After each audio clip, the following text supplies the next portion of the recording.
दोपहर के पूर्व का समय था। देवलोक में देवताओं की सभा जुटी हुई थी। देवराज इंद्र अध्यक्ष के सिंहासन पे थे। सहसा एक गाय आंखों में आंसू लिए हुए इंद्र के सामने जाकर खड़ी हो गई। वह देवलोक की धेनु यानी गाय सुरभि थी। उसके कई पुत्र थे जो धरती पर बैल या वृषभ के नाम से हल चलाया करते थे, किसान के लिए अन्न पैदा किया करते थे। इंद्र ने सुरभि को देखते हुए प्रश्न किया, क्या है सुरभि, तुम्हारे आंखों में आंसू क्यों हैं?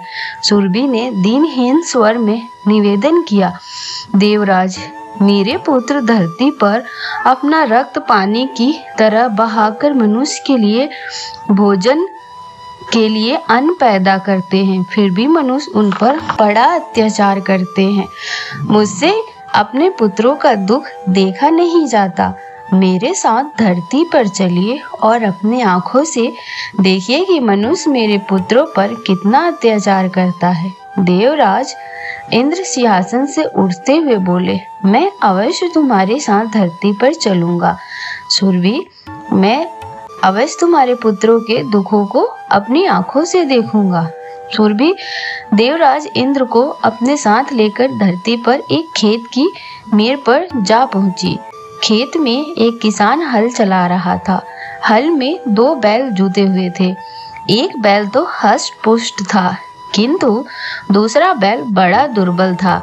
उसके शरीर की हड्डियां तक साफ साफ दिखाई पड़ रही थी। दूसरा बैल कमजोरी के कारण रह रह कर खड़ा हो जाता था, किंतु किसान उन्हें मार मार कर उसे चलाने का प्रयत्न करता था। उसके मुख से झाग गिर रहा था, पर किसान को उस पर दया नहीं आ रही थी। वह उसे डंडे से पीटता ही जा रहा था। सुरभि ने दुर्बल बैल की ओर संकेत करते हुए इंद्र से कहा, देखिए देवराज, मेरे दुर्बल पुत्र को उसके शरीर की हड्डियां निकल आई है। वह हाँफ रहा है, चलने में बिल्कुल अशक्त है, फिर भी किसान निर्दय पूर्वक डंडे से उसे पीटता ही जा रहा है। सुरभि अपनी बात समाप्त करते करते बिलख पड़ी। उसकी आंखों में आंसुओं की बड़ी बड़ी बूंदें गिरने लगी। वह सिसकती हुई रोते हुए कंठ से बोली, देवराज, मैं माँ हूँ, मुझसे अपने पुत्र का दुख नहीं देखा जा रहा है।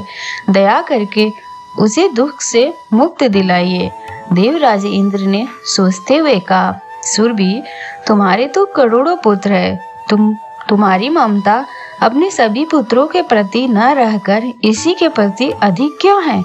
सुरभि आंसू बहाती हुई बोली, देवराज, मेरे दूसरे पुत्र शरीर से हष्ट पुष्ट और बलवान हैं।